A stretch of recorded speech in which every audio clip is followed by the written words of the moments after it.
August 5, 6, 7 3 రోజులు గౌరవ ముఖ్యమంత్రి గారు అపాయింట్మెంట్ అడుగుతా ఉన్నారు. గౌరవ పార్లమెంటు ప్రతిపక్ష నాయకులు అపాయింట్మెంట్ అడుగుతారు.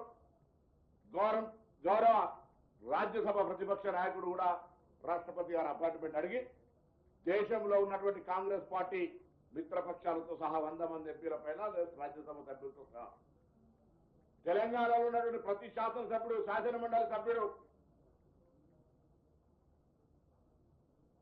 ఎంపీలు, మంత్రులందరం కూడా 5, 6, 7 ఢిల్లీకి వెళ్తా ఉన్నాం.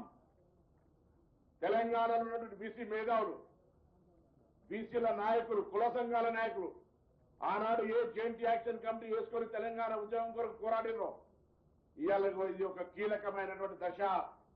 గ్రామీణ ప్రాంతాల్లో మనకు వచ్చేటువంటి 42% రిజర్వేషన్ కాపాడుకోవడానికి, అమలు చేసుకోవడానికి ఒక అవకాశాన్ని వినియోగించుకునే బాధ్యత క్షేత్రస్థాయిలో ఉన్నటువంటి అన్ని కుల సంఘాలది, బీసీ సంఘాలది, బీసీ మేధావులది. మా చిత్తశుద్ధితో మేము ఉన్నాం. ఎక్కడ కూడా 1% డివేట్ కాకుండా మా ముఖ్యమంత్రి గారు అనేక సందర్భాల్లో ఎన్ని విమర్శలు వచ్చినా, ఎవరిని చెప్పినా ఉప ముఖ్యమంత్రి గారు, సబ్ కమిటీ చైర్మన్, పిసిసి అధ్యక్షులు అందరూ కూడా టోటల్ క్యాబినెట్ మా నాయకత్వం రాహుల్ గాంధీ గారు మాట ఇచ్చినారు. దాన్ని అమలు చేయాలనే చిత్తశుద్ధితో పోతాను.